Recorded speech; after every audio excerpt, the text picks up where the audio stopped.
एक जंगल में रोबिन अपनी पत्नी सुंदरी के साथ रहता था। रोबिन काम के बहाने से अक्सर टाइनी चिड़िया से मिलने जाया करता था, क्योंकि वो टाइनी चिड़िया से बहुत प्यार करता था। उसकी पत्नी सुंदरी को इस बारे में कोई खबर नहीं थी। वो बहुत भोली चिड़िया होती है, लेकिन अब उसे भी धीरे धीरे रोबिन पे शक होने लगता है। एक दिन रोबिन काम पर जा रहा था और सुंदरी से कहता है, सुंदरी, मैं टाइनी से मेरा मतलब है कि काम के सिलसिले में जंगल से बहुत दूर जा रहा हूँ। जी, मैं देख रही हूँ कुछ समय से आप काम के सिलसिले में जंगल से बहुत बाहर जा रहे हो। हाँ, वो मेरी तरक्की हो गई है ना, इसलिए काम थोड़ा बढ़ गया है। लेकिन आपकी तनख्वाह तो अभी भी उतनी ही है। ये सही कह रही हो तुम सुंदरी, मुझे कल ही सेठ से बात करनी होगी, लेकिन अभी चलो, मुझे देर हो रही है, मैं चलता हूँ। ठीक है रोबिन जी, काम खत्म करके जल्दी से घर वापस आइए। Bye bye. बाय बाय सुंदरी। इसी तरह रोबिन चिड़ा अपनी पत्नी को बेवकूफ बना के घर से बाहर चला जाता है और थोड़ी ही दूरी पर एक झुमके की दुकान पे पहुंचता है। चलो, मैं मेरी प्यारी टाइनी के लिए झुमके ले जाता हूँ। अरे ओ भैया, ये झुमके कैसे दिए? भैया, ये झुमके तो 100 रुपए के हैं। रोबिन चिड़ा बहुत कंजूस भी था। अरे ये तो बहुत महंगे हैं, मुझे कुछ सस्ते झुमके हो तो दिखाओ।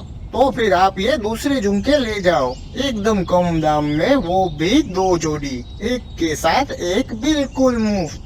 अरे वाह, ये तो कम दाम में सुंदरी और टाइनी दोनों खुश हो जाएंगी। रोबिन वो झुमके खरीद के सीधा अपनी प्रेमिका टाइनी चिड़िया के पास जाने लगता है। अरे आज तो बहुत देर हो गई है, मेरी टाइनी मेरा इंतजार कर रही होगी, मुझे जल्दी उड़ना होगा। तब तक आप इस वीडियो को लाइक और चैनल को सब्सक्राइब कर दीजिए। दूसरी तरफ टाइनी चिड़िया रोबिन का इंतजार कर रही थी। ये रोबिन अभी तक क्यों नहीं आया? कहीं पहाड़ से नीचे तो नहीं गिर गया? तभी वहाँ रोबिन पहुँच जाता है। रोबिन, तुम फिर लेट आए हो, मैं इंतजार करते करते थक गई।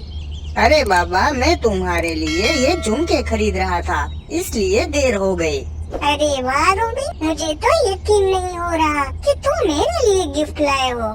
मैं तुम्हारे लिए गिफ्ट नहीं लाऊंगा तो और किसके लिए लाऊंगा, मेरी प्यारी टाइनी। रोबिन, अब हम शादी कब करेंगे?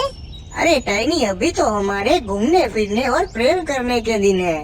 रोबिन चिड़ा इसी तरह कोई ना कोई बहाना बना के शादी की बात को टाल देता था और टाइनी भी रोबिन की बातों में आके शादी की बात को भूल जाती थी।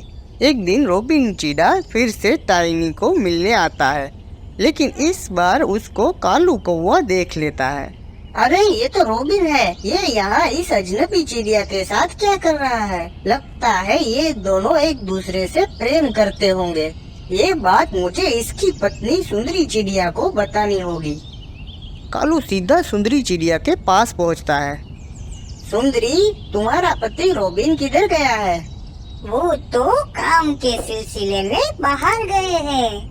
देखो सुंदरी, तुम मेरी बहन जैसी हो, इसलिए मैं तुम्हें तुम्हारे पति के बारे में एक राज की बात बताता हूँ। मैंने उसे एक दूसरी चिड़िया के साथ प्यार भरी बातें करते देखा है। कालू, अपनी जुबान संभाल के बोलो। मेरा पति मुझे कभी धोखा नहीं दे सकता। वो तो कभी भी किसी भी चिड़िया को सर उठाते तक नहीं देखते। सुंदरी, मेरा यकीन करो, वो तुम्हारा पति रोबिन ही था, दूसरी चिड़िया के साथ गुलछर्रे उड़ा रहा था। मैंने मेरी आंखों से देखा है। बस बहुत बोल लिया तुमने कालू, मुझे मेरे पति पे पूरा विश्वास है। तू यहाँ से चला जा। कालू उस घर से चला जाता है। क्या ये कालू सच तो नहीं कह रहा था? कहीं सचमुच तो रोबिन जी का किसी दूसरी चिड़िया से प्रेम तो नहीं हो गया है? मेरा तो दिल बैठा जा रहा है। शाम होते ही रोबिन अपने घर वापस आता है। सुंदरी, जल्दी से खाना लगाओ, मुझे बहुत भूख लगी है। आज तो बिल्कुल थक गया हूँ मैं। रोबिन जी, आज आप पूरा दिन कहाँ थे? अरे मैंने तुम्हें कहा तो था, मैं काम से दूसरे जंगल जा रहा हूँ। लेकिन आपके सेठ मिले थे और वो तो कह रहे थे कि आपने आज छुट्टी ले रखी है। अच्छा, मेरे सेठ ने ऐसा कहा। वो उन्हें भूलने की बीमारी है। और भूलने से याद आया, ये लो तुम्हारे लिए मैं नए झुमके लाया हूँ। सुंदरी झुमके देख के बहुत खुश हो जाती है और उसका पति रॉबिन उसे अपनी बातों में फंसा के सब भुला देता है। रॉबिन बहुत ही शातिर होता है। वो सुंदरी और टाइनी दोनों को बेवकूफ बना रहा था। फिर एक दिन टाइनी चिड़िया सामान खरीदने रॉबिन के जंगल आती है और वो उसी दुकान पे पहुंचती है जहां से रॉबिन ने उसके लिए झुमके खरीदे थे। अरे भैया, ये झुमके 2 जोड़ी में क्यों है? अरे बहन, ये झुमके तो इसीलिए बहुत बिकते हैं। ये सस्ते हैं और एक खरीदो तो दूसरा बिल्कुल मुफ्त मिलता है। अरे ये तो वही झुमके हैं जो रॉबिन ने मुझे गिफ्ट में दिए थे, लेकिन उसने तो मुझे सिर्फ एक ही जोड़ी दिए हैं। तो दूसरी जोड़ी झुमके कहाँ गए? तभी कालू कौवा टाइनी को देख लेता है और तुरंत उसके पास जाके कहता है, तुम तो वही चिड़िया हो ना जो उस दिन रॉबिन के साथ उस जंगल में थी। हाँ, तुम जानते हो रॉबिन को? रॉबिन को तो नहीं जानता, लेकिन उसकी पत्नी सुंदरी को मैं अपनी बहन मानता हूँ। क्या रॉबिन की पहले से ही शादी हो चुकी है? तुम झूठ बोल रहे हो। मेरा रॉबिन मुझसे कभी झूठ नहीं बोल सकता। अरे चिड़िया, मैं तुमसे झूठ क्यों बोलूँगा? अगर तुम कहो तो मैं तुम्हें उसके घर भी ले जा सकता हूँ। कालू टाइनी को लेके रॉबिन के घर जाता है। रॉबिन जैसे ही टाइनी को देखता है वो वहाँ से भागने की कोशिश करता है, लेकिन कालू उसे कस के पकड़ लेता है। अरे छोड़ो मेरे पति को कालू। सुंदरी बहन, यही है वो चिड़िया जिसके साथ तुम्हारा पति रॉबिन गुलछर्रे उड़ा रहा था। सुंदरी का ध्यान सीधा टाइनी के झुमके पर पड़ता है। अरे ये तो बिल्कुल मेरे जैसे झुमके हैं। हाँ सुंदरी बहन, ये मुझे इस रॉबिन के बच्चे ने दिए हैं। एक पे एक मुफ्त मिल रहे थे, इसलिए एक जोड़ी तुमको भी दे दिए। रॉबिन, तुमने मुझे धोखा दिया है और मुझे भी। मैं तुम्हें नहीं छोड़ूंगी। वो दोनों मिलके रॉबिन की खूब पिटाई करती हैं।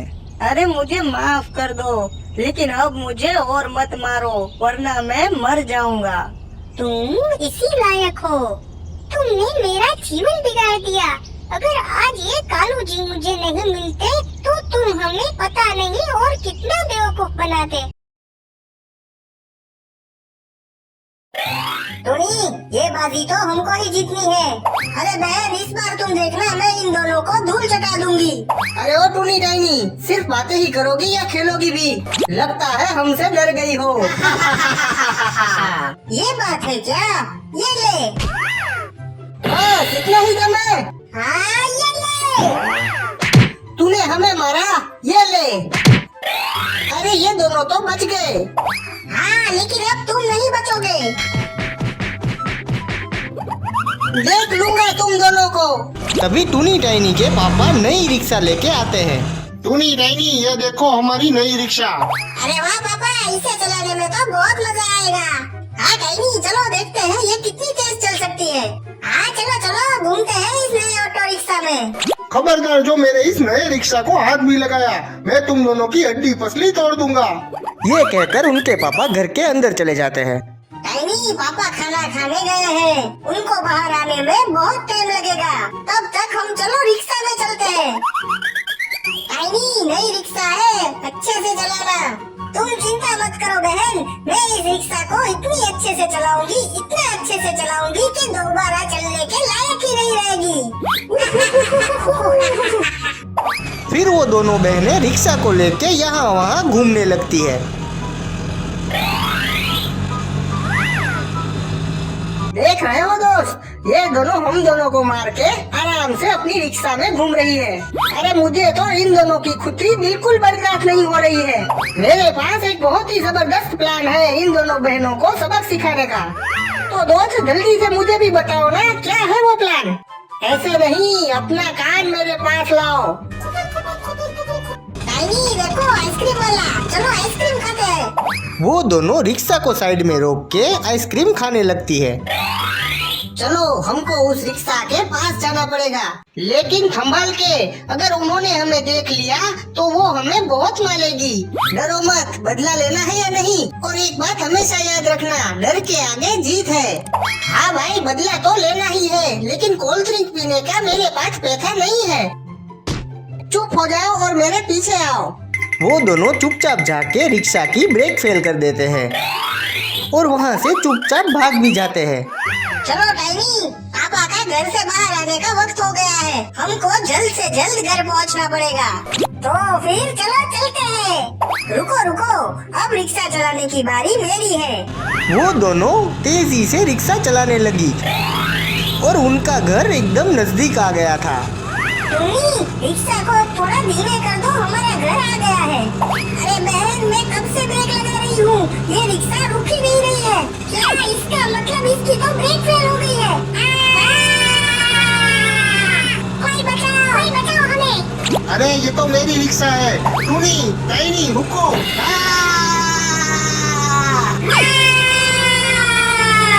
टूनी, टाइनी, रिक्शा रोको वरना मैं तुम दोनों की टांगे तोड़ दूंगा। पापा, इसकी ब्रेक फेल हो गई है, हमें माफ कर देना।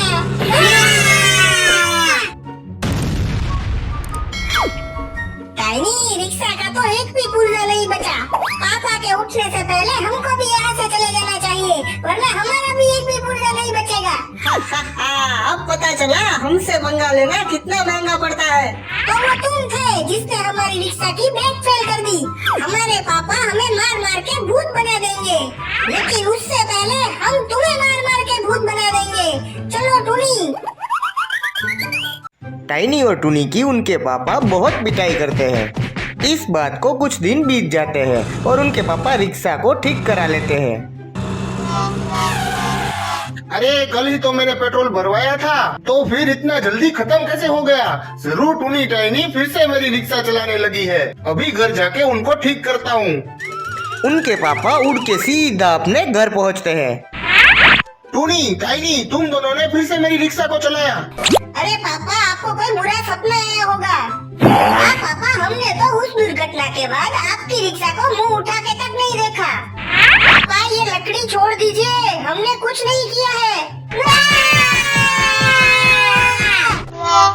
मैं बेवकूफ नहीं हूँ। अगर तुमने रिक्शा नहीं चलाई होती तो मेरा पेट्रोल इतनी जल्दी खत्म ही नहीं होता। उनके पापा के जाते ही टाइनी कहती है, आज पहली बार हमको उस गलती की सजा मिली है जो हमने की ही नहीं है। हाँ बहन, जरूर पापा की रिक्शा का पेट्रोल कोई और चुरा रहा है। ये काम जरूर उन कौवों का होगा। हमको रिक्शा पे निगरानी रखनी होगी। मेरे पास एक आइडिया है। हम रिक्शा के सीट के नीचे एक बम रख देंगे। अगर कोई पेट्रोल निकालेगा या रिक्शा को चलाने की कोशिश करेगा तो वो बम फट जाएगा। अरे बहन, तुम भूल रही हो क्या? हमारे पापा भी तो रिक्शा चलाते हैं। वो तो सुबह चलाते हैं ना। हम सुबह वो बम निकाल लेंगे। तो चलो उन पेट्रोल चोर कौवों को सबक सिखाते हैं। टूनी और टाइनी देर रात को रिक्शा में बम लगा देती है। अब आएगा मजा जब वो चोर कौवे हमारे पापा की रिक्शा का पेट्रोल चुराने की कोशिश करेंगे और बम फट जाएगा और वो दोनों उड़ जाएंगे। चलो हम यहाँ छुप के उनके आने का इंतजार करते हैं। थोड़ी ही देर में उन दोनों को नींद आ जाती है। टूनी उठो, बम फट चुका है, चलो जल्दी। अरे हमारे पापा की रिक्शा तो फिर से टूट गई। तुम कौन सा बम लाई थी? अरे बहन, मुझे लगा कि वो बम छोटा है तो रिक्शा को कुछ नहीं होगा। अरे ये बेचारी रिक्शा फिर से टूट गई। अरे तुम दोनों बाहर हो तो ये रिक्शा में कौन था? मैं था शैतानो। टाइनी, भागो यहाँ से। पापा, हमको फिर से माफ कर दो। माफ नहीं, इस बार तुम दोनों को साफ कर दूंगा। एक बार मेरे हाथ में आ जाओ।